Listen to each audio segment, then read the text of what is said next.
So welcome to session 4 of the Art of Mindful Parenting, Balancing Love and Discipline.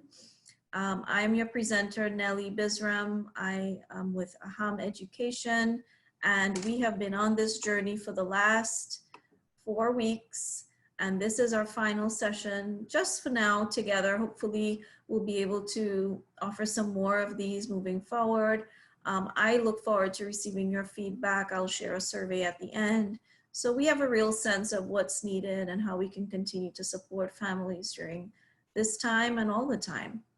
So we are going to start with a movement practice. So I am going to stop sharing my screen so you can see me. And hi, Lori, nice to see you. So what I invite you to do is just to stand wherever you are. And we're going to incorporate some movement, and I'm going to do my best for you to see me. And here we go. So we're going to start off by just standing still with our feet about hip width distance apart. And standing is something we do all the time. And so the invitation here is to really just notice how the body feels to be standing. And maybe if you've been sitting a lot during a work day, being on a lot of calls and video Zoom calls and meetings online, it just feels nice to be in a standing position. And just allow your attention to go to your feet, feeling the soles of your feet, inside of shoes or touching the floor, feeling the weight of the body as it stands, and just allowing your attention to travel up your legs, softening the knees, and just being aware of the posture, maybe the distribution of weight evenly on both feet, both legs. Breathing and checking in with your posture. Just noticing, maybe adjusting as needed. And as the awareness comes up to the torso and the back and shoulders and arms, just lift your shoulders up gently, breathe in. And as you exhale, allow your shoulders to drop just down and slightly back, maybe turning your palms to face forward. And just notice how that feels. And just aware of the head and neck and face. And just scanning your body from head to toe, noticing if there are places where there's some extra tension or effort that might not be necessary. Perhaps it's just the residue of the day, and without trying to fix or change anything, just being aware of what the body is holding right now.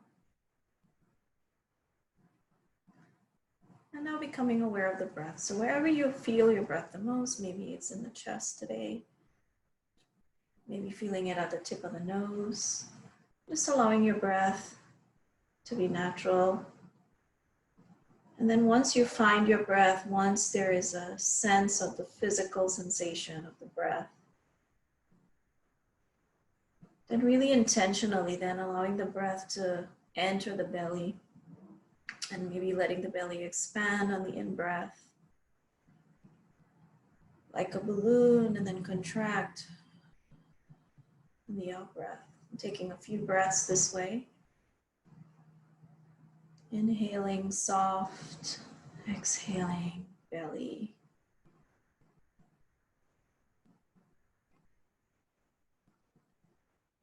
And if thoughts come in, just let them come, let them go, let all of the activity. This is just a brain break from that activity of the day, activity in the mind.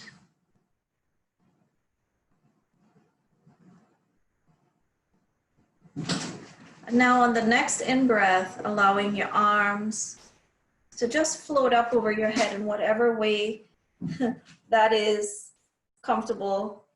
So remembering to take care of yourself. So just let your arms extend from your hips, feeling that extension from your hips all the way through your fingertips. And just noticing how your arms feel. And then the next time you breathe out, just let your arms come right back down to your sides, being really curious about the sensations here.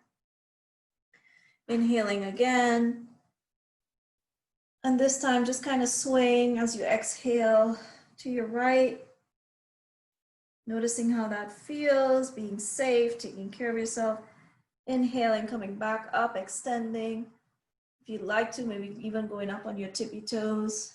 And then exhaling back on your heels and then leaning into the left side and noticing how that feels.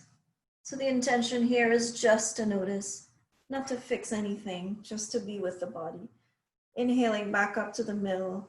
Exhaling, extend both arms like a T on either side, relaxing the shoulders. Breathing into any areas where there's some intensity of sensation, maybe there's some tension, maybe even a little bit of discomfort, and just being a neutral observer of what's here without trying to make the body different, just noticing how the body responds.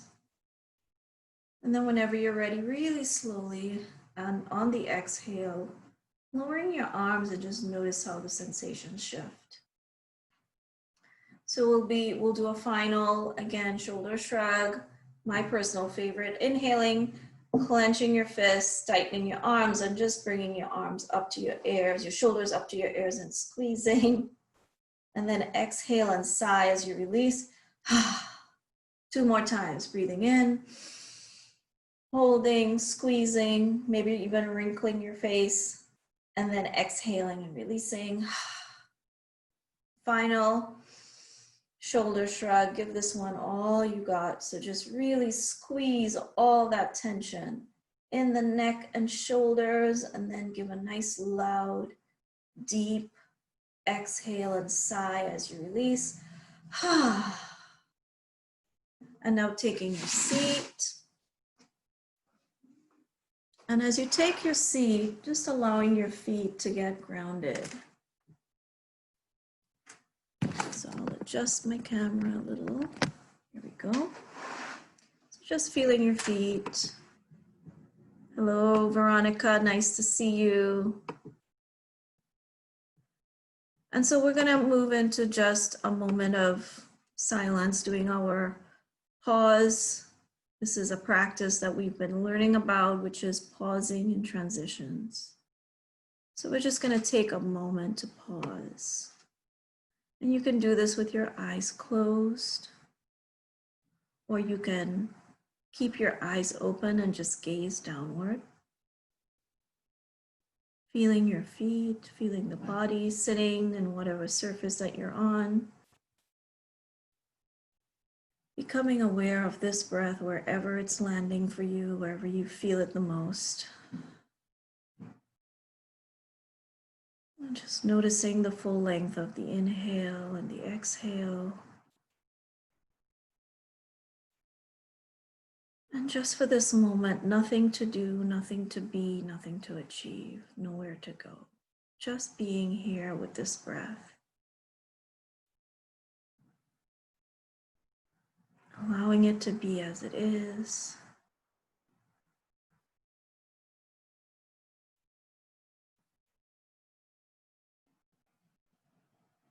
And if thoughts or other stimuli, distractions come in, let them come.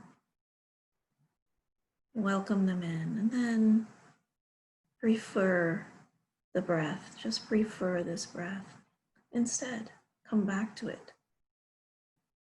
Without judging, without self-criticism, just coming back when you see it.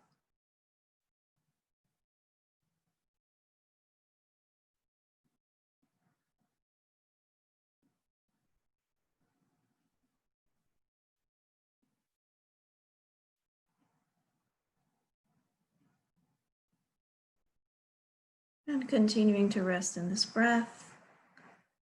And perhaps even return again and again to this breath, even as we engage in the session together or in our activities at home. choosing the breath as anchor. And if the breath is not working for you, you can choose the sensations in your hands or your feet. Just become aware of where your hands and your feet are. What are they touching? What are they sensing right now? That's an alternative to the breath. And so whenever you're ready, at the sound of the bell that I'm about to ring, just allowing yourselves to transition in whatever way that's comfortable.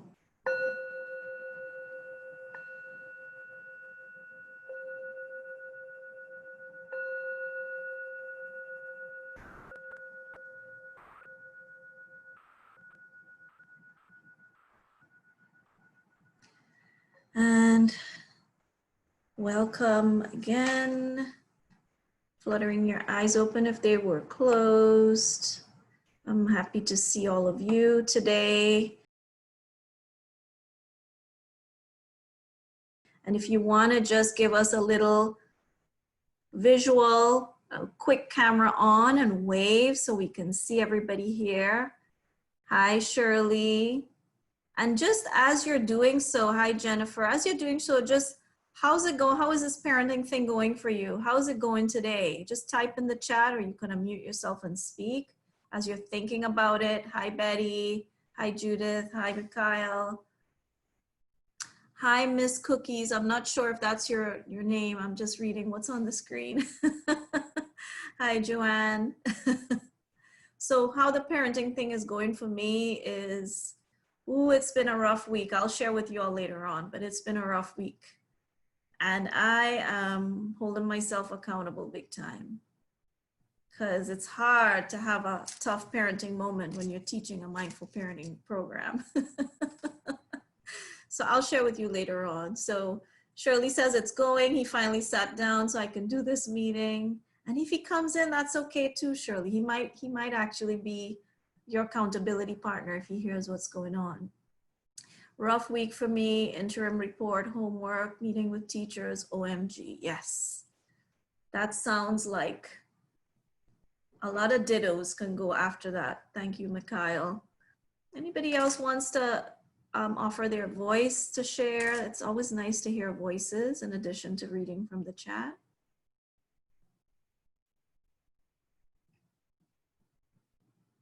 How's it going?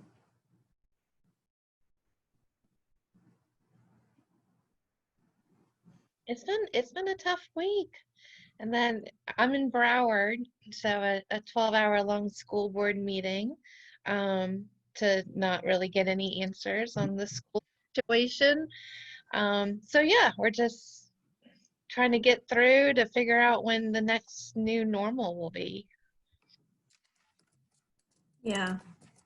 Yeah, I mean, just give a thumbs up if that's true for you. Just when is it going to be normal again? Right? You could either just give me a real thumbs up, or if your camera's off, you could just use the reactions icon. Yeah, a lot of that, right? There's a lot of that to go around. So, you know, part of what this is and what we've been learning, you know, I come back to this image of the launch needing to get done. There's work, the computer, to-do list, and then there's a child that needs attention, right? Or a family. So how can we keep the most important thing, and that's okay, it's good to see a young person here.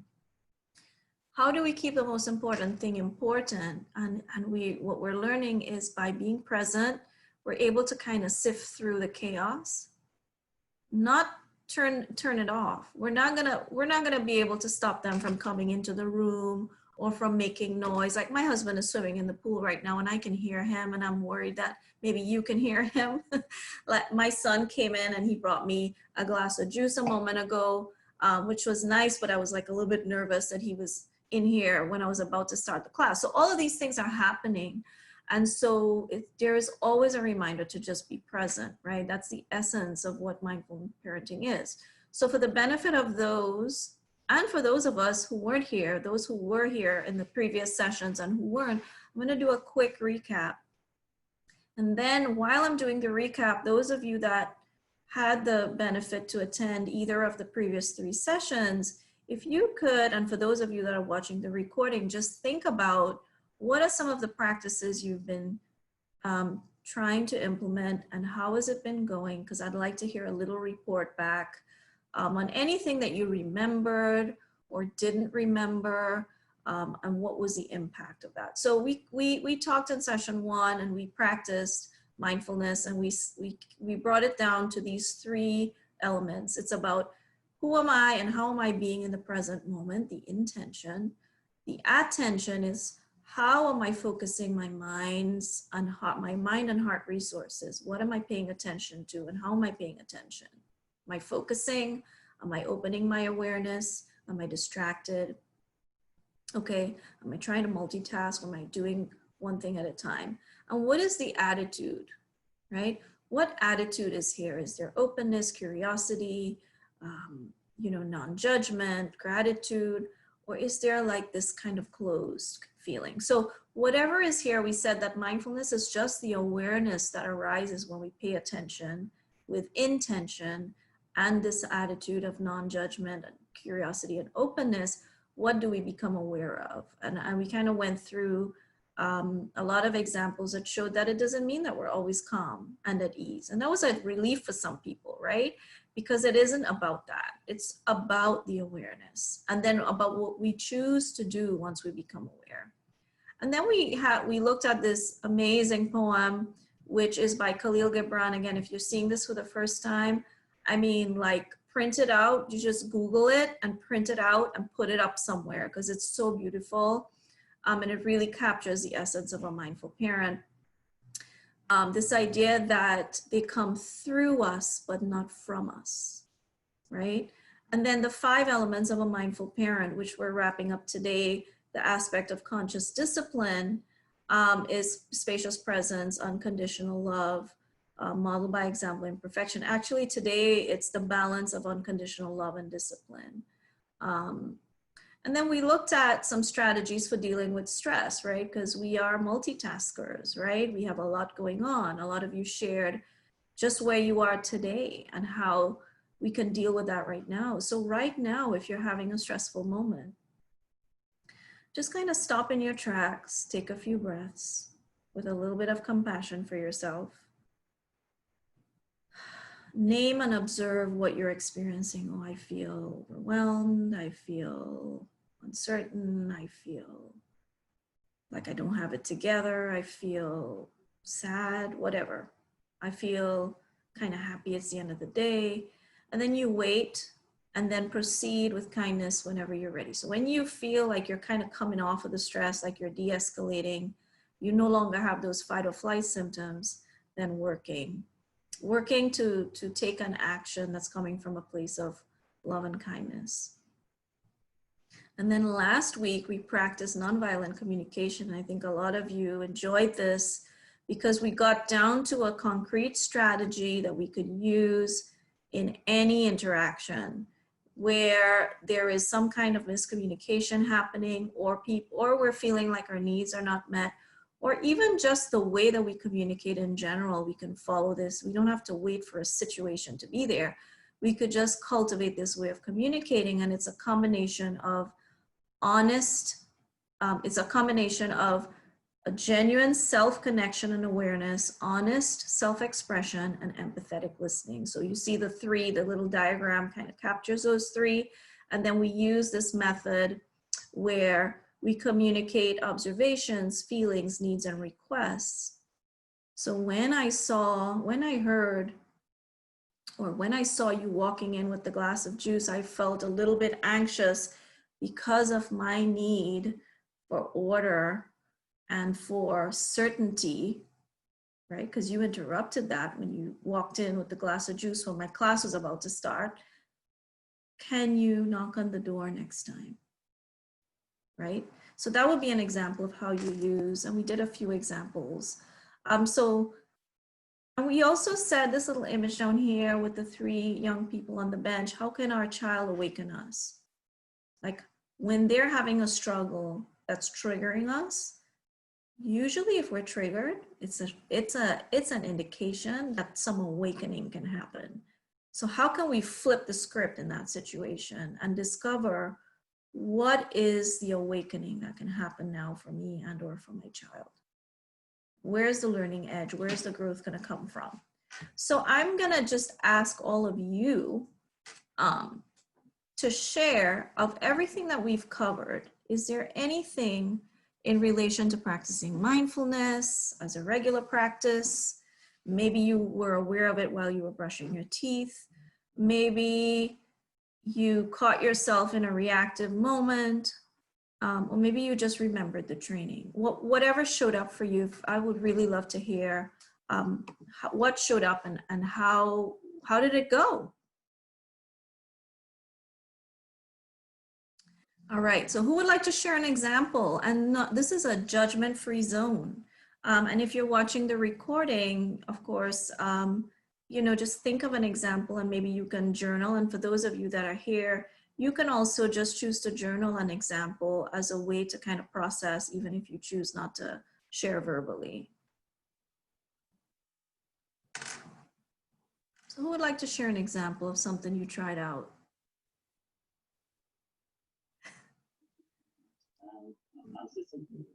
Go ahead, Rose.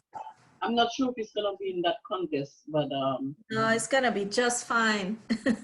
like last night, my son was just like acting out, but he took shaving cream and he put it all over his body and was acting up, messing up the whole floor. So usually I will react and, you know, like start screaming and just like, you know, going crazy. But my husband was, you know, telling me, you know, he's trying to push your button, right? So, he, you know, he's just trying to do something, do it to get on your nerves. So I take a deep breath, you know, I keep my cool. And then in turn, make it funny for him. And, you know, like just reverse it. And then finally, he just took the towel and wiped it off, and you know, and everything was okay. You know, but lately, he's been doing that, you know, just to get me upset. Yeah. So it sounds like you gave him some positive attention instead of negative attention, because you know negative attention is better than no attention at all, right? Yeah, it looks like he was looking for attention. Yes. Yeah, and so all you did was you took care of yourself first, which is what we're learning in this class. You took care of yourself, you took a few deep breaths, you got your own emotions under wraps, and then you were able to respond to the situation. And guess what? All of a sudden, by calming down yourself, there was another option available. Oh, I don't have to deal with this in a reactive, upset, whatever I would have usually done. There's a new way, there's another way. I can actually use humor. And it diffused the situation, it sounds like, because he got what he needed. So in that moment, he just needed your presence. Isn't that amazing? Yes. And I'm not saying that this is going to be true in every situation. As we'll explore today, there are going to be some situations where some consequences are needed. And I'm sure, you know, that if there were in that situation, you would have dealt with it. But really, once we kind of self-regulate and be present, the point is that a whole new range of options open up for us to do things differently and to engage in a different way. And we're not locked into the patterns of behavior that we used to. So thank you so much for being brave to share that example, Rose. You're welcome. Thank you. Thank you. Any other examples? And they could be examples that didn't go well. That's fine too. I can share one.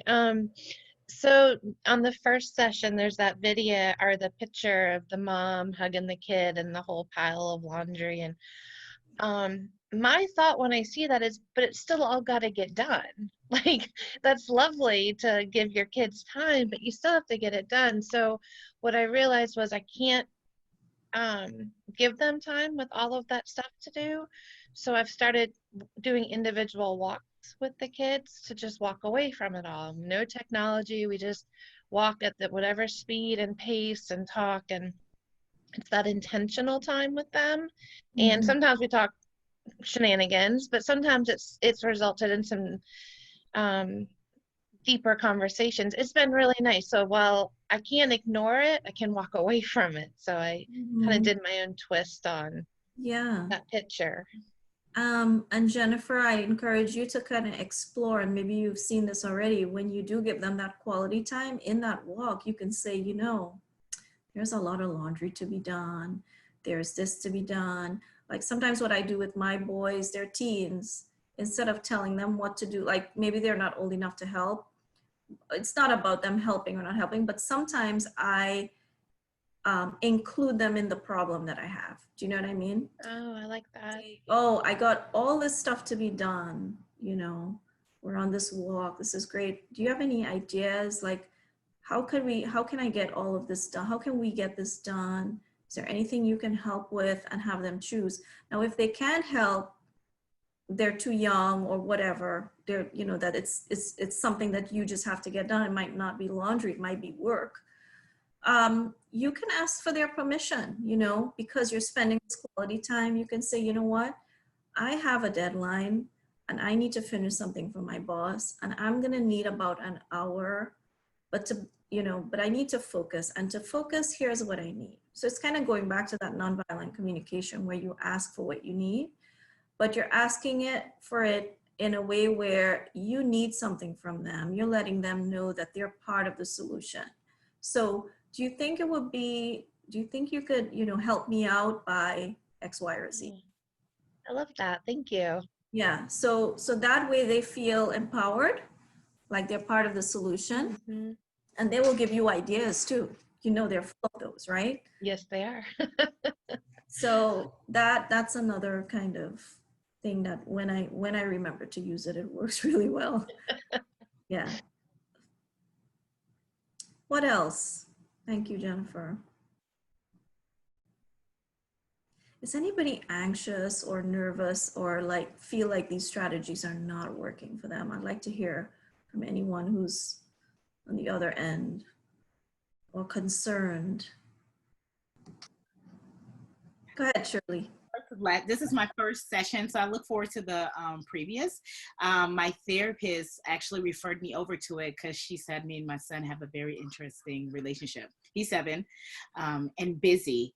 So I was telling her I wanted strategies and ways to not always yell and like I feel like I go from 0 to 50 in a hot second because when Miss Rose was saying, well, he pushes you, and I was like, oh my God, they all do it, because he literally waits for the response, and then after he does it, he's like, mommy, I'm so sorry, I love you, give me a hug. I was like, move. I don't want a hug, because then I realized he's doing it on purpose to try to, I don't want to say drive me crazy, but that's how I feel at the moment. I was like, he hates me.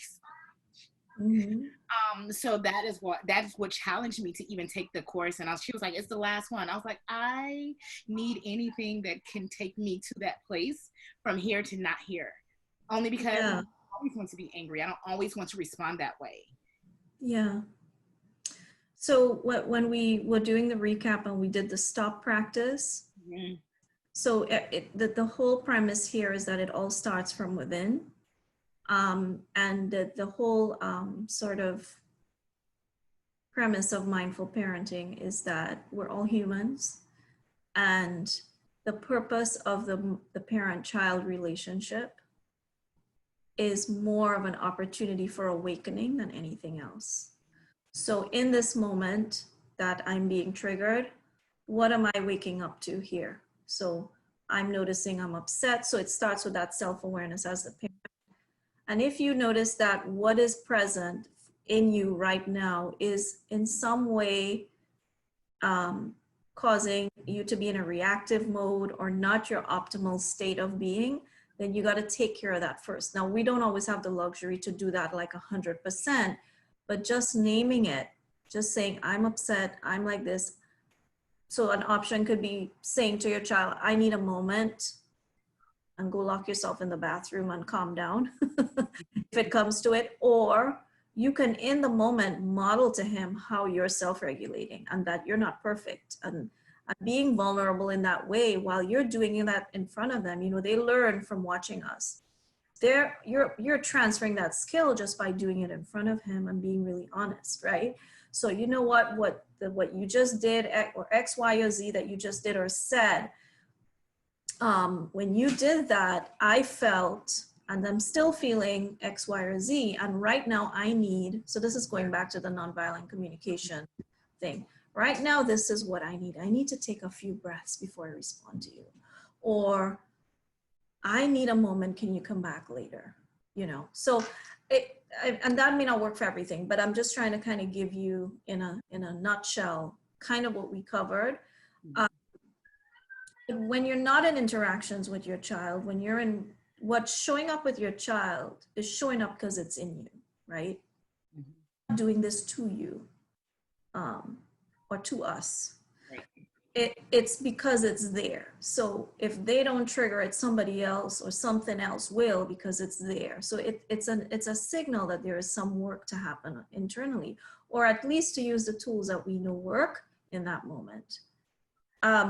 Yes, thank you, Lori, for sharing that. So the other thing that you can do is, if it's available, so first I would say you just do the breathing, like do some breathing, and then in a way that's very sort of organic and in the moment and available. Because if they're not buying into it, you don't want to force them.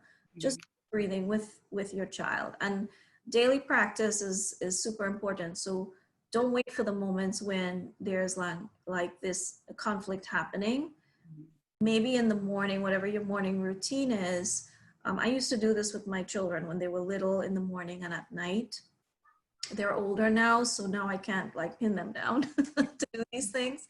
But they have it in their toolkit. Like they know that they can use it if they need to. So just breathe, just sit and breathe together in the morning. Maybe you have a prayer routine or something. I don't know. Just use it, do it with them so that they cultivate the habit.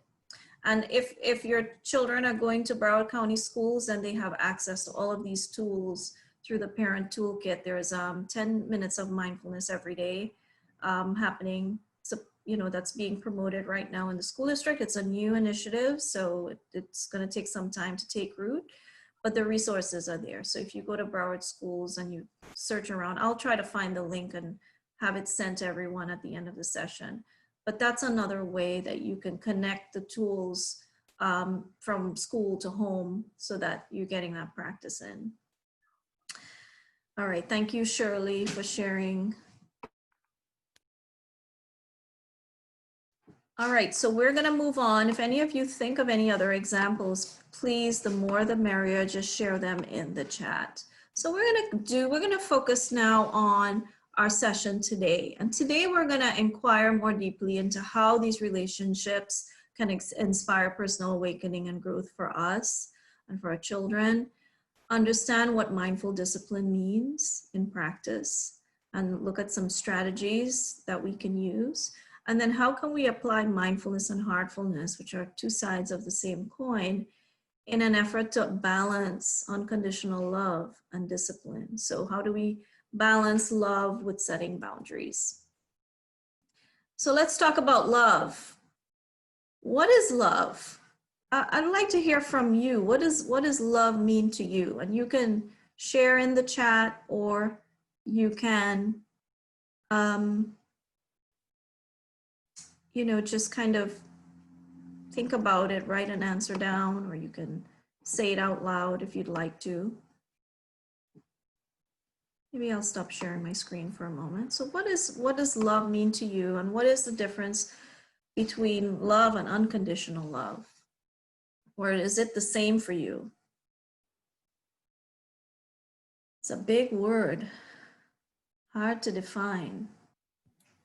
I think one of the things I've noticed when I do sessions is sometimes a lot of students feel that they can only get attention or affection or love from their parents if they're doing well.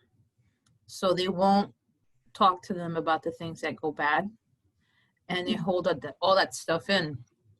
And then some parents sometimes are so angry with the kids that they can't be loving towards them because the kids have been so bad. You know what I mean? But the kids walk away feeling resentful and empty and the parents sometimes they don't understand how that dynamic it keeps almost cycling. Mm-hmm. Talking to parents about unconditional love when they're really upset with their kids, it's a process, because you need to have the parent vent, breathe, identify why they're so mad, and then stop thinking of or start looking at different ways of perceiving their kids' behavior. Like earlier Rose was talking about, how can I make this positive? Mm-hmm. But sometimes in the heat of the moment, I think some parents struggle with that. Mm-hmm. Which is part of our human side. But for kids, I think the message they get is, I only get love if I'm good. Yeah. And if they are struggling or something does happen to them, they start self-blaming sometimes. Yeah. Yeah. So yeah, you made a good point. There's a difference between love and unconditional love. And listen, it's not just hard for parents who have kids that have frequent misbehavior. It's hard for all of us. I mean, think about a time when you know you love them, but you're just not feeling it right now, right? Because whatever is in front of you is just so hard to digest, right?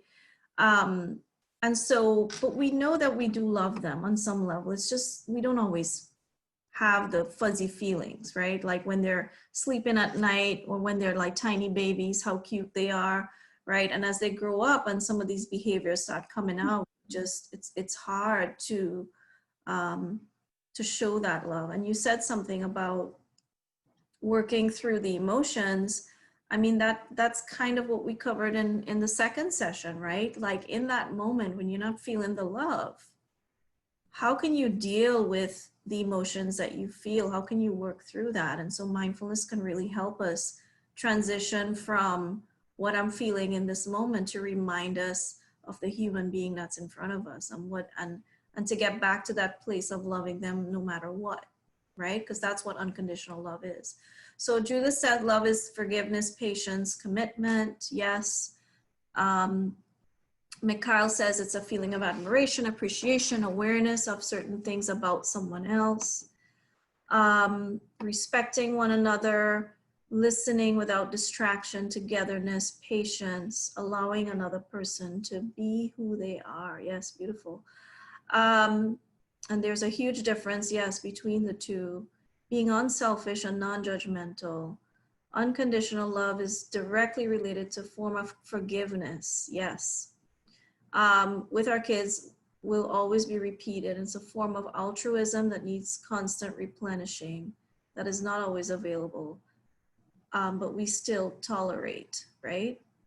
So yes, you all have, you've actually gotten to what I was trying to say, which is the love that we're talking about. If we refer to the 4 types that are, in the Greek language, eros, philia, storge, and agape, we're talking about maybe a combination of storge and agape. Storge is that, parent-child family love. And agape is that pure unconditional love that is given without looking for something in return. That includes forgiveness. And that is unfettered and unconditioned by anything at all. So no matter what, I love you. That's what it is. Is there such a thing as too much love or love out of balance? What do you think? I think that when you're doing for somebody what they can do for themselves, that's too much love. I mean, my son has called me. Pause you there. Can I pause you? Oh, yes. I'm not seeing who's speaking. What's your name? Lori. Lori. Can Yeah. you repeat what you said in the beginning? Sure. I got to think for a second. Okay. When you do for someone, can you repeat Right. that? Okay. When you do for someone what they can do for themselves, that's taking away from them. That's taking away their integrity, possibly some of their self-esteem. So, Yes. I'm an over lover, and my son, who's 27 and of course not living home at this point, he's the one that taught me that I don't have to buy things for him to show him my love. And that's me. That's who I am. I like to buy things for people that I care about. But my son has taught me that I don't have to give him or buy him anything. Just be who I am. He Yeah. knows, he said, I know that you love me. I'm an over lover. Yeah. And then if you invest, so here's another opportunity for awakening, right? Like you can do a whole thing, like a whole just investigation, a self-inquiry for yourself about what that's about for you. Just him sharing that with you and you discovering that that's something that you do, and just maybe asking yourself, why is it that I give in this way? You know, what is that coming from? Where is what is it that I need to wake up to in this situation? I'm working on that right now. Yeah. Yeah, because You know? it's definitely something there. And yeah, I'm allowing myself to be open and to become aware and to learn the lesson that's needed here. Yes. Fulfilling. Thank you, Judith. Yes. So, so there is such a thing as too much love, not the unconditional kind, but the kind that is really because we're missing something in ourselves or overcompensating, or to use, you know, you said it so beautifully. That's why I had you repeat it. Oh, thank you. And it's When even we do for others something that they can do for themselves, right, that's love. right. It's even Do that a lot. Yeah, go ahead. it could even be smothering. Yeah.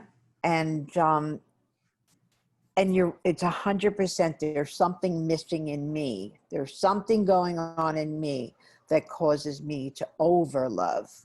So I'm in the process of dealing with that. Thank you for sharing that, Lori. You're welcome. I don't think that too much love is not a healthy love. Ah, let's hear about this, Emily. Yeah, I you know, because if you're loving someone too much, it means, like you said, I guess you're lacking something in you and you trying to, I guess, find it. So you have that obsessive kind of love, or you do things that, I don't know how to put it, but I don't think too much love would be a healthy love. It would not be healthy, you're saying. It's not healthy? Is that, I'm sorry, I just want to make sure I hear you correctly. No, it's not. It's not a healthy love. Mm-hmm. That's. I mean, I'm listening, you know, and I'm thinking when Laurie was talking, and then when you know, and I'm thinking this can't be healthy if it's too much love. Yeah. So what is healthy, Emily? It sounds like something else is needed for it to be healthy. What do we need to love for our children, especially? I guess a healthy love for a child. I guess when you know the boundaries. Yes. I mean, yeah, when there's boundaries into what you do and how you loving them. I mean, there has to be some kind of boundaries, you know, for it to be healthy. Yes, thank you. So you're a step ahead of us. Oh, okay. That's a good place to be, because we're moving to there. So boundaries, right? So boundaries, you know, the combination of, I'm gonna mute you just because I'm hearing a little echo. But those boundaries are important. That's what, so it's unconditional love. I love you no matter what, and I'm gonna set some boundaries. It's possible for both to coexist, right? And in balance. So we're going to shift gears and just explore a little bit, what is discipline? So we talked about what is love. Now, what is discipline? Because we're trying to balance both things, right? So this is a quote I shared. The book, I actually have it here behind me, The Whole Brain Child, somewhere. I have some books here that I will share with everyone. But what just reading that quote, and if you are, I'm pulling out all my books so I can share them with you. And so too often we forget that discipline really means to teach, not to punish. A disciple is a student, not a recipient of behavioral consequences. And this is by Dr. Dan Siegel in his book, The Whole Brain Child. So when he says really means to teach, it's because the root of the word discipline comes from, it's a French Latin root, which means to learn or to follow. And it's connected to discere, which means to discern or to learn or to know, and from disciple, which is a student or a follower, right? So when we talk about discipline, it's really about teaching, learning, and following. What comes to mind upon reading this quote for you? And no judgment about what we learned discipline to be. I grew up in the Caribbean, you know, discipline can be harsh, right? In an Indian family, you get the picture, very strict.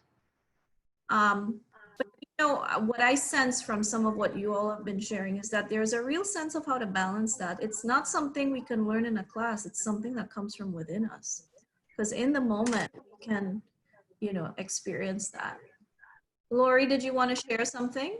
Yeah, I'm a big believer that, you know, I never disciplined my son physically.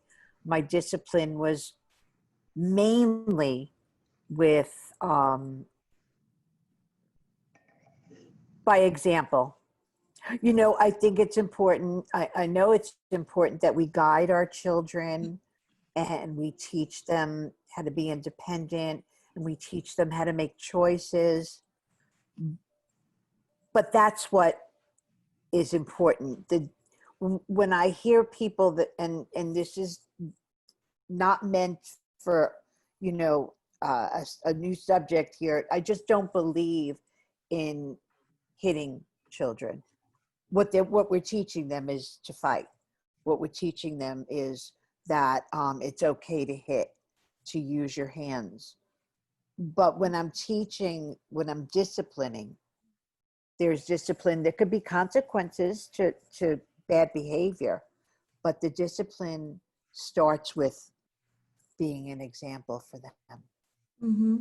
So there are two ways to show discipline, right? There's what they learn from watching us, which is what you're saying every day from what we model, how we deal with conflict and misbehavior, what we describe, I don't even like that word, but misbehavior, right? And there's a third piece, then there's culture. And you know, this is about us cultivating our own wisdom as it relates to parenting, and relying upon the tools that we have, including our spirituality and other tools that we use to guide us in life. And so I don't get too much into opinions around you know, cultural forms of punishment, except, or discipline, except if it's causing harm. Then I would say definitely if it's abusive or harmful, then that's definitely something that isn't encouraged. And we'll come back to that in a couple of slides. We'll get into that. So for now, what I'd like to do is I'd really like us to, I am going to show you a video in a moment. I'm just trying to get this. Yeah, so I guess while you're doing that, I just want to quickly say, I look at discipline as once administered correctly, that it could be, I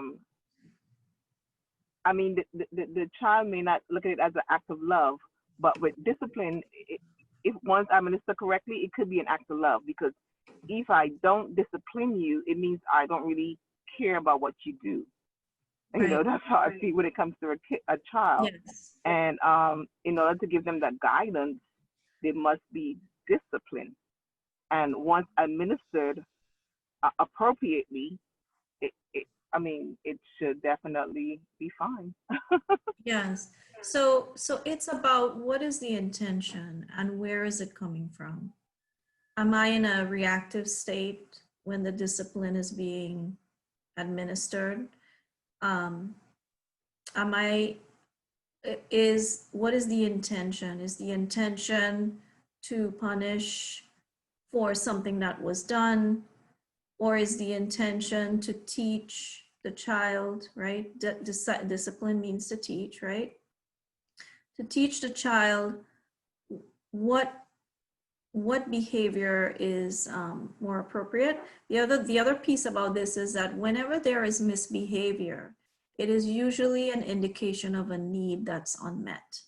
The need that might be unmet is not knowing how to behave in a situation. The need that might be unmet is the need for love and attention. And so even though they know how to behave in a situation, they don't, because there is an unmet need. So the example that Rose gave was, shaving cream all over. Does the child know that that's probably inappropriate behavior? Yes. Is there an underlying need that's unmet? Yes, attention. Did the behavior stop when the need was met? Yes, right? Because when you attended to him and he got what he needed, which was attention, then he didn't need to engage in that behavior anymore. So similarly, this is about what is the need underlying the behavior? What is the need? What are they screaming and asking for in that moment? And if we slow down enough and pause enough and forgive ourselves enough in the moments where we don't remember these things, right? What is the need? And it's usually need for love and attention, but there are other needs. And so last week when I shared the nonviolent communication resources, in a moment, I'll share the link to that website. There is a list there on that website. There are two things that you might want to explore. One is the inventory of feelings that helps us to really name what we're experiencing. And the other one is the inventory of needs. So the needs sometimes come disguised in many ways. It come disguised in apathy, in acting out, in defiance, right? Think about when we react in ways that are not optimal according to the person looking at us. They might deem that as misbehavior. Think about the needs that often are unmet in us that cause us to react or act out or withdraw or avoid the ways we do. So we have those patterns, and so do our children. And so when there is misbehavior, it is an opportunity for us to guide them to look deeper into what is it that I need so they meet the need, instead of us putting a Band-Aid on the behavior because of how it should, of what is appropriate. Because what is appropriate, that's important. And what's also important is that they learn how to meet their needs with our help. Because if they learn to meet their needs, and if they learn how to ask for what they need if they can't meet those needs themselves, then it helps us to help them, be their true selves and to be whole human beings, whole and complete human beings. Does that make sense? Is that resonating with us? But it takes practice, to even just ask ourselves, what's the need behind this behavior right now? And this is very, if you are working in the youth development or in the education field, I'm not saying anything that you haven't heard before, right? The thing is, when it comes to our own children, we forget a lot of this stuff, myself included. So just kind of ruminate on that a little bit. I am going to share, I invite you to think about a scenario. Well, we've shared a scenario already, which Rose generously gave us, of what happens when we address the need behind the behavior. Can you think of an example in the recent past where you addressed a situation, you dealt with a misbehavior, but maybe the discipline that was administered was either more on the punitive side, or even if it wasn't punitive, it didn't address a natural consequence or a logical consequence? So what do I mean by that? my son's grades dipped last year because for the first year, he actually had technology in his room. So one logical consequence was to take it away, right? Which I did, but that didn't really work because it wasn't the only thing that he needed. He also needed to learn how to manage his time. So taking away the device certainly meant that he wouldn't be distracted, but I wasn't actually teaching him how to manage his time so that even if the device is in his room, he knows how to manage his time. So instead, what I realized is that I had to sit down with both my children, my boys, and teach them how to do a schedule and teach them how to follow it. Now, are they perfect at it yet? No, but the example that I'm giving is just kind of different ways to think about a situation, you know? So this video is by the Greater Good Science Center. So let me see, I think I have to put the volume back. 1 second. Here we go. This should be better. Okay, so let's hear this video and then we'll talk about it. I think all parents tend to really dread that moment when our kids misbehave, particularly in public. And the most important thing for us is to have a plan, to be really predictable in our response to misbehavior, and to be really consistent in our discipline. So I think really the simplest way to do this is to sit down with our kids and make a list of the privileges that they'll lose if they misbehave. So, or really just the consequences of whatever is going to happen if they do something that is on a definite no list. So it's really important for a lot of kids to actually just sit down with them and say, it's always against the rules to hit. It's always against the rules to call names. There are these words that we don't use in our household. Whatever the case may be for you, to just be really clear. Paint a really bright line for kids. You cross this, this is what's then going to happen.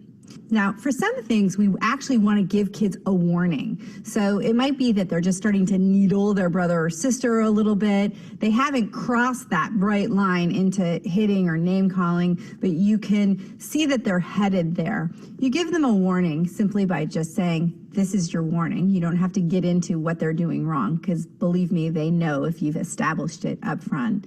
And that gives kids a chance to self-correct, a chance to change their own behavior, which is really an important part of the process of learning to discipline themselves. I found that when we're really predictable and consistent in this way with our discipline, we tend to avoid a lot of those embarrassing public misbehavior situations in the first place. Okay, so I'm gonna pop the video in here as well. So that's just one thing that I wanted to highlight, which is you have to plan for this. It can't be haphazard and it has to be consistent. So there are some things, especially with younger children, that it's just very, very clear. Here are the natural consequences, or here are the logical consequences. The difference between natural consequences and logical consequences is that natural consequences is where you allow them to experience the natural cause and effect in life. Better with older children, right? Because with younger children, sometimes they're too harsh, right?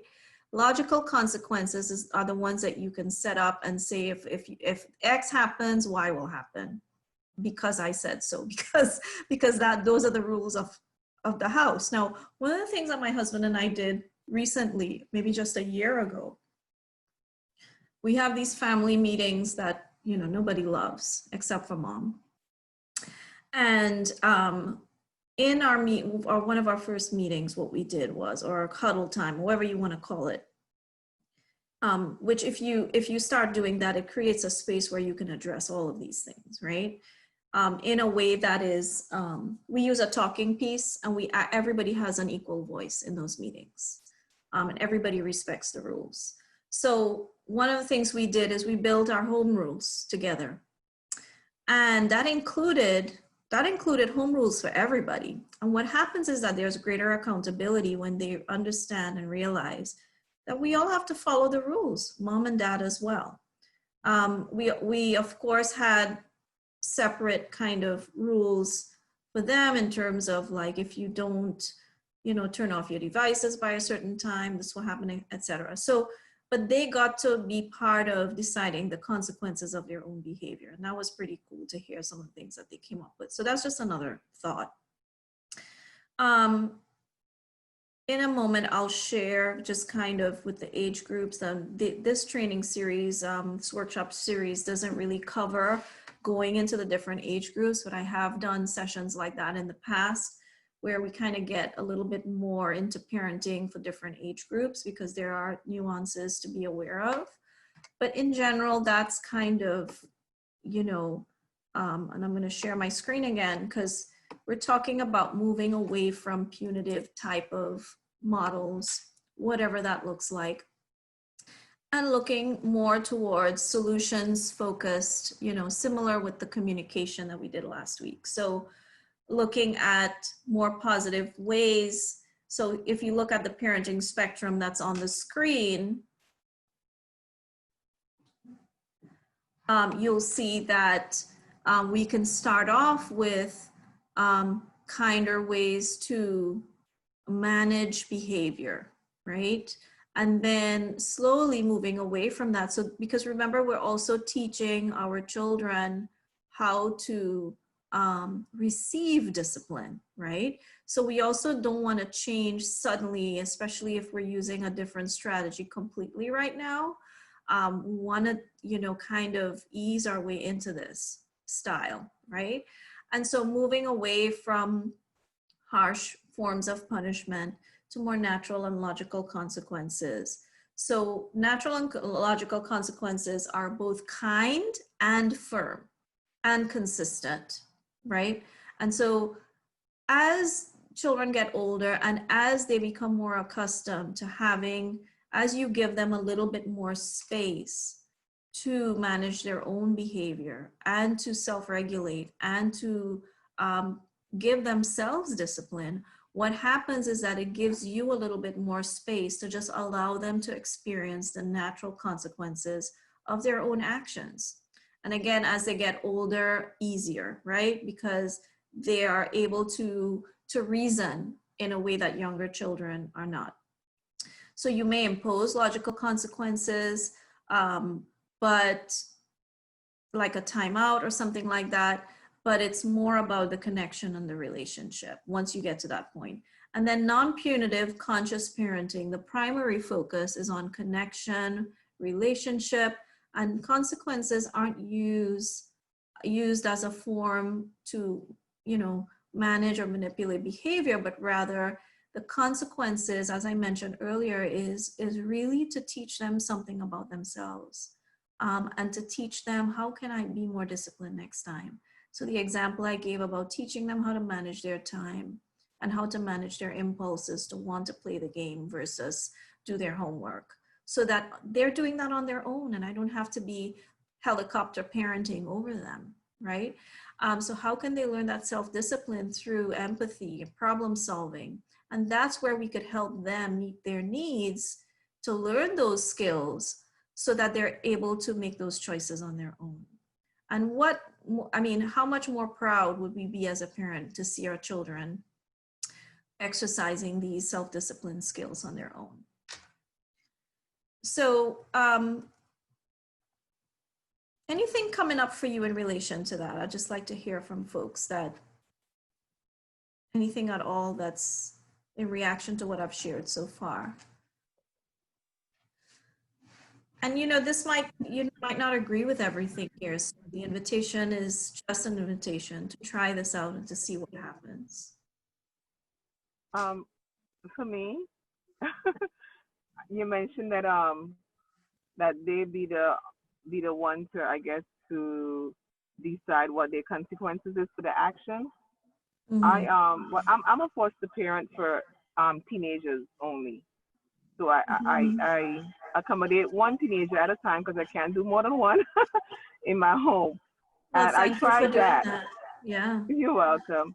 I tried where they get to pick the consequence, and they never seem to get one that's going to equate to their action. So it never works out for me. Yeah, well, no, so you're not giving them free range to pick. You're just including, you're having a collaborative conversation. So So, you know, you invite their suggestions, and then, and if you, so if you feel like, let's say, give me an example of a misbehavior and a consequence. Can you give me something concrete? An example? Like slamming the bedroom door. I hate when they're angry and they slam the bedroom door.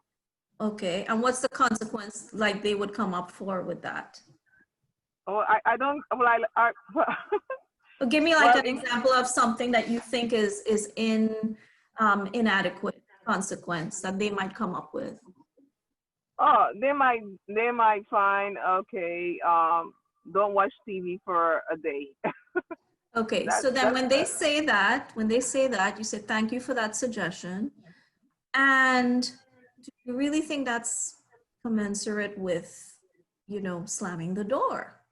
You know, really think, and ask them if they think that that's fair. How would you feel if I slammed the door on you? Do you think me not watching TV for one night is a good, you know? So that might be, and then, so, you know, and again, this practice. So it might be that, you know, you have to kind of walk it back a little bit and say, well, I appreciate that. How about we do this instead? And you kind of talk through it with them for something that you think is more appropriate. Now, you know, the other thing is that not watching TV for one night, 2 nights a week, that might persuade them to not slam the door. But what is the need behind the behavior of slamming the door? What is it that they need to learn? What is it that you really want them to learn? To be respectful, to control their emotions, to manage their emotions. So maybe part of the solution is when you get upset, instead of slamming the door, what else could you do? You know what I mean? So building that into your conversation with them, because taking away the TV might, you know, it's like a negative reinforcement, but it doesn't actually teach them how to manage their emotions. So if they're in a life situation where nobody's taking the TV away from them, they're still gonna slam the door. You know what I mean? well, my slamming doors is a big no in my home when you're upset. And I don't Yeah, hinge the door. but slamming the I door. just unhinge the bedroom door and I put it to the side and you're gonna watch that door. Yeah, That's what I do. but you know, but it's about what the slamming the door signals. It's about it's a disrespectful behavior is what I'm hearing from you. So how can you, so think about how can you teach them the reason why you're slamming the door, right? Like what is behind that? Like if you are so upset that you're slamming the door and you know that that's something that's not allowed here, what is another way you could deal with that emotion that causes you to slam the door? Like that would be something that is a life skill you give them, where slamming the door never is a problem again. Does that make sense? You mean like a substitution? Yes. Substitute that So behavior instead of for a slamming the different behavior. door, I could take 3 breaths, or I could punch my pillow and get it out of my system, or I can write, or I could listen to Right. music, or I can take Take a a walk, walk. or I could drink a glass of water. So when they're about to slam the door, they slam the door, you remind them, oh, now you can still have the other consequence. The point that I'm making is, where is the part where you teach them self-discipline? You know, that's the part that needs to be added to that. And then you'll find that you don't need the negative reinforcement. You'll find that you don't need it when you teach them the skill, because they'll be self-regulating on their own. And you know, you have to tie it into a question that I have asked my older son, or both my children, but the question I have asked them since they were really little is this who you want to be? Who do you want to be? Is this the person that you want to be? You want to be the person that slams the door? You know, and it causes them to look inside of themselves and make a choice about who they want to be. Does that make sense? Yeah. I think one of the decisions to slam a door too, I mean, for kids, especially if they know that you don't like it, is their way to get back at you. that they're gonna Yes. slam that door because they know it's gonna irritate you. So I then think- what, so the need behind the behavior in that situation is to say something, is that they need to communicate. So what is another way you can communicate with me to get what you need instead of slamming the door? There are other ways that you'll get what you need from me that's not slamming the door. Like if you're upset about something, you can come and talk to me and we can address it. Slamming the door isn't the way to do that. Slamming the door, you know, kind of moves things in the opposite direction. So what I'm trying to get at is talking to them, you know, administer your form of discipline and make sure that if you're following sort of the logic here, it's give them the opportunity to learn, you know, how to meet the need behind the behavior. But thank you so much for sharing that example. So, and so mindful discipline isn't about allowing them to get away with stuff, right? It's about making sure that the consequences, that we educate them on the consequences, that we follow through, and that it's connected to them learning about themselves, learning to inquire into themselves, learning to have self-discipline, because they've discovered how to either meet their needs on their own or ask for what they need in order to meet their needs. There's another strategy when we're in that situation and we're kind of stuck in a pattern, or we're not sure where our own boundary is with them. If we're not sure if we're dishing it out too harshly or not harshly enough, right? Which can happen. And so two things that you can ask yourself is, my intention is to maintain, or you can say to yourself, my intention is to maintain unconditional love and connection with my child, even as I set boundaries. My intention is to maintain unconditional love and connection with my child, even as I set boundaries. So if I'm setting these boundaries right now, am I still going to be able to maintain that love and connection with them? And if the answer is yes, then you're on the right track. Another question you can ask yourself is, what would a wise man do? So a wise man could be anybody. So you can, I have it in brackets there, because whoever for you is someone you look up to, or that you would ask for advice, even if it's not a person who's alive. It could be a mentor, it could be a spiritual leader, it could be anybody, right? What would so-and-so do in this situation? It's amazing how we know the answers if we just stop and think, right? So these are some self-talk strategies that you can use. I mentioned that, you know, in terms of consequences, there are some age-appropriate pieces. I won't go into detail, but these are just some tips. So if from ages 0 to 5, because of their developmental phases, you want to teach them through play, and preferably no corporal or harsh punishment, because it really impacts them in a negative way, psychologically, right? From ages 5 to 10, as much as you can, model by example, start introducing some logical consequences. You could start with the logical consequences earlier, but once they're able to speak and communicate, you know, in a coherent way, you can start with the logical consequences or through modeling, and you can start incorporating some natural consequences. So in other words, if I let go of this glass, it's gonna fall and break on the floor. So instead of grabbing the glass from them in a safe environment, just let them drop it and see what happens, and then okay.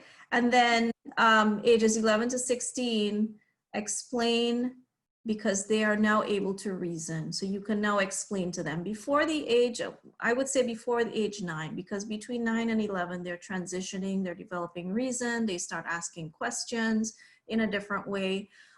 So before age 9, I wouldn't give too many explanations. I would just tell them what the rules are, and then show them teach them the rules and the consequence, and then follow through. After age 10, you can really begin to explain things to them. We over-explain to young children when they're developmentally not able to kind of follow the line of reasoning. They will follow what we say and do, but they're not really following the line of reasoning before a certain age, because their brains aren't developed in that way yet. And then after 16, really, you treat them as friend, you guide at the side, and you just allow them to experience life's natural consequences. Very hard to do in our society today, but that's sort of the recommendation, just based on developmentally where they are in terms of their, not just the cognitive piece, I'm talking about from a mindfulness perspective. This is kind of some very loose recommendations. Obviously, all children are different. There are different learning and special needs and behavioral needs that come into play where you have to do use different strategies. So I've said a lot.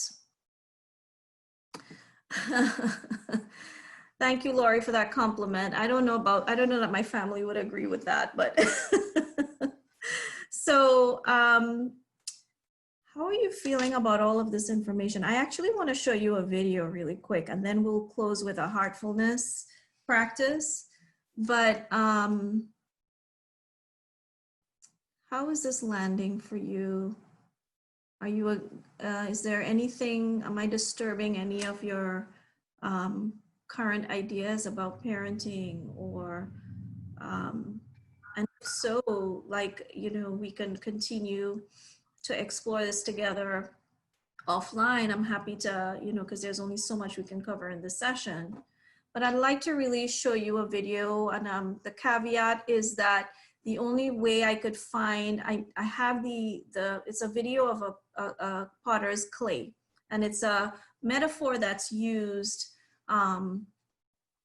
but I typically in a live session have a handout that we read together and do. So I had to find a video, and the only video I could find was one that has, that is from a church, or so there are some spiritual references in there. So try to make everything as non-religious as possible to honor everybody's belief system. So you'll hear some references to God in there, and I just wanted to kind of let you know that that was coming. Not that that's a bad thing, but I just want to honor everybody's belief system or non-belief system.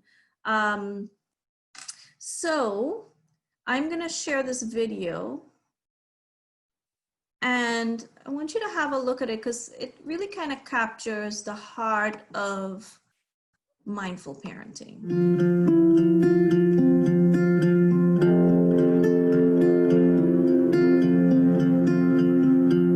We're a lot like this lump of clay. Shapeless, formless, hard to use for anything. Until the potter touches it. The potter kneads and rolls and softens the clay, turning it from something hard and tough into something flexible. The potter prepares the clay to be made into something new. And slowly and surely, the clay begins to change. It submits to the potter's hands. It requires some pressure and time and patience and a plan. And the potter has all of those. The clay doesn't talk back or offer criticism. The clay simply yields to the hands of the maker. And by doing that, it becomes something beautiful. The clay is formed with purpose. It's moved, shaped, molded.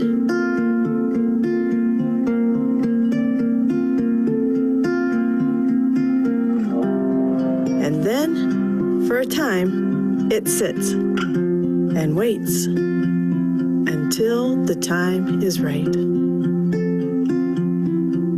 Until it's sturdy and strong enough to do the job it was made to do. And just like an artist and their clay, the Bible says we are the clay. God is the potter. We are the work of his hand. God has a plan for us, and it's good.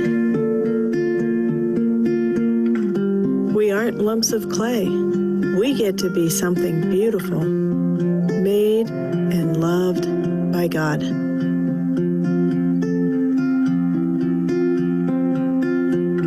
So the idea is that this particular video was obviously looking at the metaphor from a different perspective, but just thinking about if we are the potter and our children are the clay, and we are really able to apply love and discipline in a balanced way, something really beautiful can happen. So they don't belong to us, but they still need us to guide them, right? And so the discipline allows that guidance to happen. So just anything that's showing up for you in reaction to that video. I just want to say, like I like the comparison of the molding the clay, you know, because really we, you know, mold our children, you know, to what we think is best, you know, for them. And give, like, you're like a teacher, you know, like you mold like your student's mind as well. So like I was thinking about that when I was watching that, you know, that it's an impact, you know, we make impact in young minds, and, you know, they don't necessarily have to be our own children. It could be a niece or nephew, or, you know, a student if you're, you know, some type of teacher, educator. And so we have to be very careful with our actions because of that. I mean, that's what I got from it. I thought it was a beautiful message. Yeah. Yeah, the clay is very, it's very fragile, right? And then until it withstands some heat and is able to stand on its own, you know, and there comes a time in their life when they're able to stand on their own, and then we can just observe the beauty because we already did the molding. So that's kind of speaking to those of us that have older children that are on their way out to kind of let go when it's time to let go. Because that day will come no matter what age they are, right? And so speaking to the love, speaking to the guidance, speaking to the patience, the fragility of their minds and their beings, you know, and how easy it is to create a mark on them, right? Depending on what we do.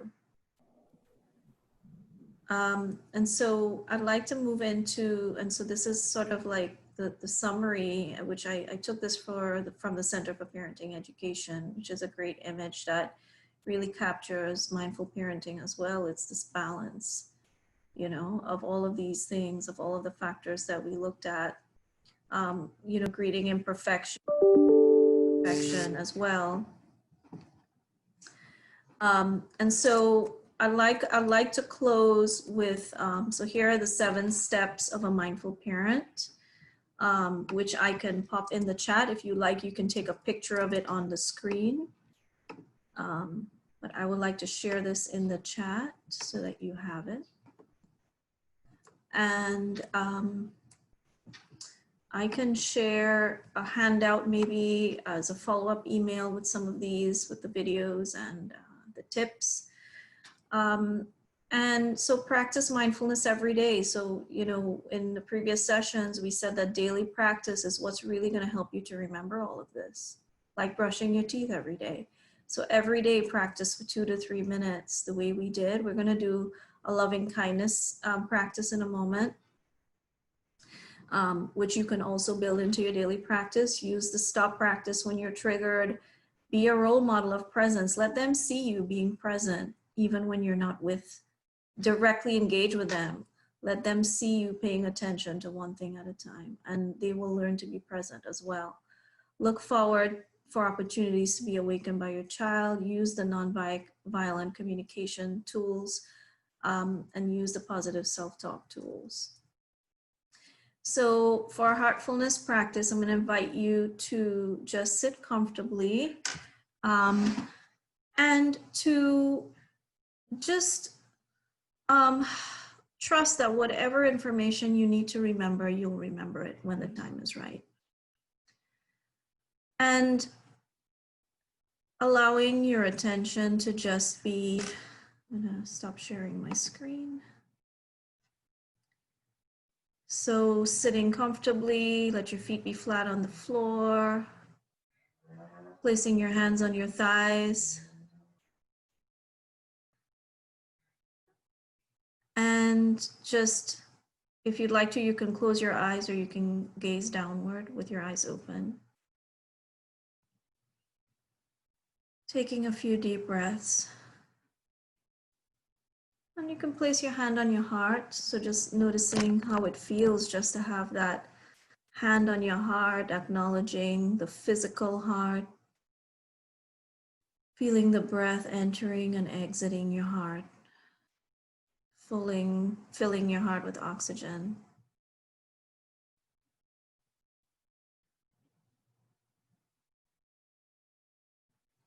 Adjusting the touch even of your hands so that it's like a nice, tender, gentle, loving touch. Feeling of gratitude for the heart that keeps the body alive. And now becoming aware of the heart center, which is beyond the physical, just the place where we can hold intention and attitude and emotion and love and compassion, friendship. And just bringing to mind a situation that you've been in that was a happy moment with your child or with your family, and just feeling the emotions, the feelings, the attitudes that were present. Maybe there was a sense of joy and freedom, boundless love, just bliss and contentment, a sense of safety and ease. And as you bring this image to mind, just seeing all of the details as if it's happening right now. And then just sending these words, these well wishes to yourself, to your loved ones,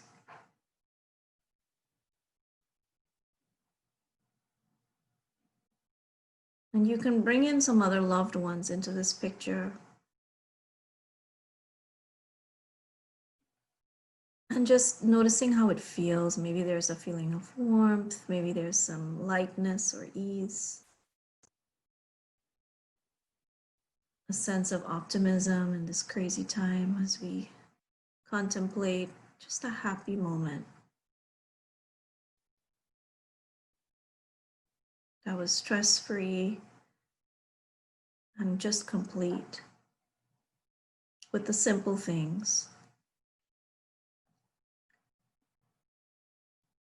And wishing yourself and your family these well wishes. And you can choose your own words or you can use mine silently in the mind. May we be happy and free. May we be safe and protected. May we be strong and resilient. May we live in love, peace, and ease. And just really allowing the feelings to felt sense of these emotions that are present to just permeate your entire body. And if you'd like to, you can extend this beyond yourself to the other people that are in this session together or that are watching together, to others that are in our community, other families around the world, and to all beings everywhere. And then sending these wishes using my words or your own. May all beings be happy and free. May all beings be safe and protected. May all beings be strong and resilient. And may all beings live in love, peace, and ease.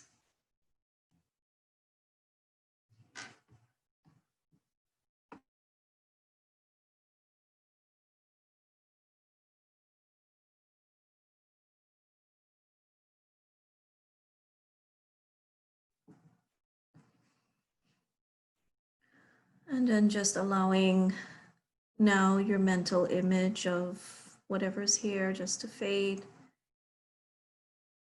Just entering the heart space a little and seeing what's here. Maybe there's maybe just a sensation that might be present, and setting an intention for yourself, having come to the close of this 4-part series, of what simple step you might continue to take to be a mindful family, an awakened family, a mindful parent, whatever your intentions are around that.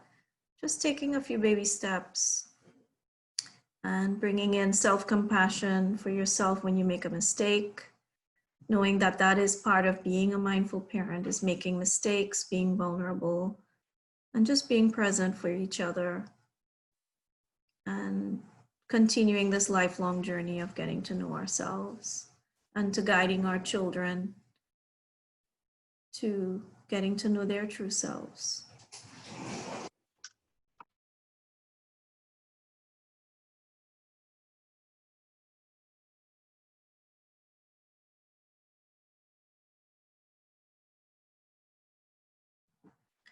And so now whenever you're ready to let go, doing so at your own pace, taking a few deep breaths, remembering you can return to a practice like this. You can modify it in whatever way you'd like to, as long as there's the intention, the attention, and the attitude present. And so this is a way to live with loving kindness. You know, so we start with love and we end with love. And so I'd really like to thank all of you for, you know, just being here and for taking the time out of your busy, you know, this is a really busy time. And I really want to encourage you to keep practicing. There's a survey that I'm posting. I really hope you complete it, because then that will determine a lot of whether these types of sessions continue, and for your feedback. And if we could just close with, I'd like to take like a group picture, if that's okay, with whoever wants to be on the screen. And it's okay if you have like, you know, having a bad hair day or whatever is going on.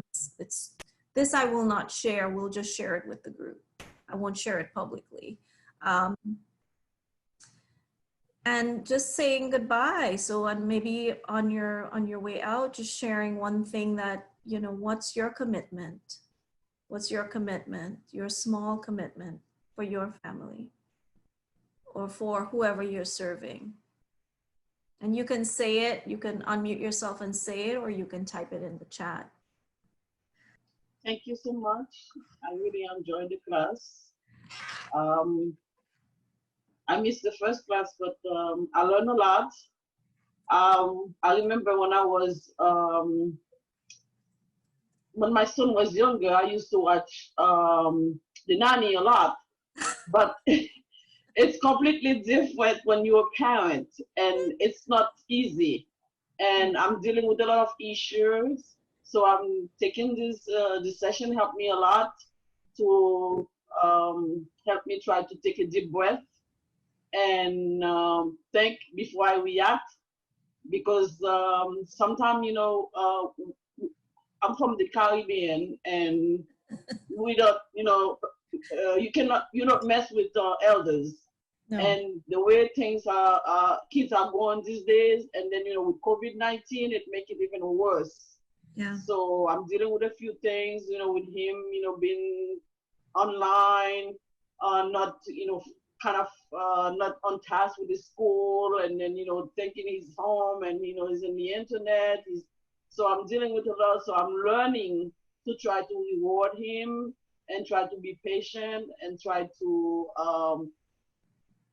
not use a physical force. I used to try to spank, but then he get to a point where he act like, like I was just playing with him. So I realized that it's not good. So I'm trying a different tactics, a different method, and I have to be patient. So slowly but surely it's working. So thank you very much. I hope you give this course again, because I have a mother right now. She's telling me she's sick, but I know she's dealing with the stress with COVID-19 with twin girls in first grade, and then 2 older kids, one in 4th grade and one in high school. So I know it's the stress being at home with COVID. So if you can repeat that, I will pass it on, and that would be very appreciated. Thank you so much from the bottom of my heart. Thank you, Rose. Thank you for your, and you can still teach them to respect their elders, because that's important. Yes.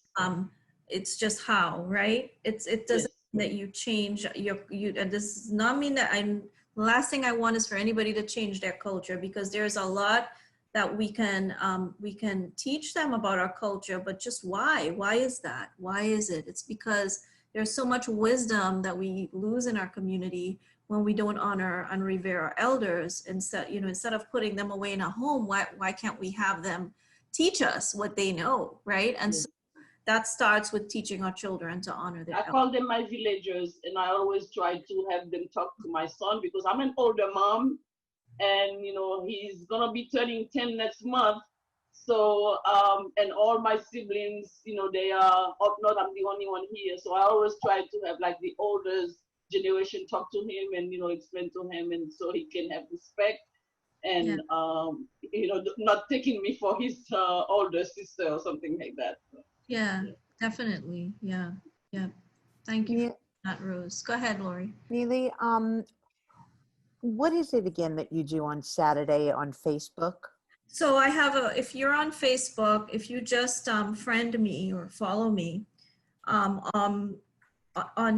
9 a.m. on Saturday mornings, I do a free Facebook Live. Well, it's Facebook Live for everybody, and I usually talk about what's on my mind, and then we go right into a practice. It's 30 minutes, more or less, the whole thing.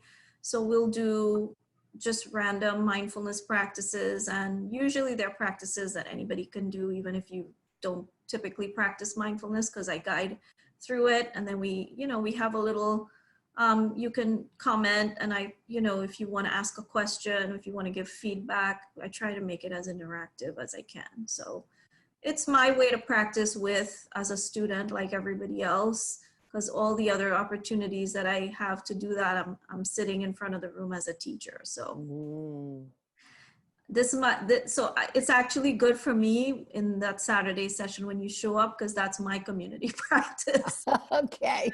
To do it in person. So if you show up, you're showing up for me. Yeah, I could do that. Absolutely. Thank you. And thank you for the comments in the chat. So thank you, Shirley, planning on working on being present and having a good attitude. Yes. Thank you for all the compliments and for the thank yous, to be mindful around my kids. Taking a moment each day. Yes, do it in first thing in the day. It really sets the tone for the day. Discipline should be used for making a difference, not and for modifying behavior. Yes. Thank you so much, Neely. Thank you. It's been a real pleasure. Thank you for helping me to stay accountable as well. Well, you've been amazing. I appreciate you. Oh, thank you so much. Thank you. Have a good night, everybody.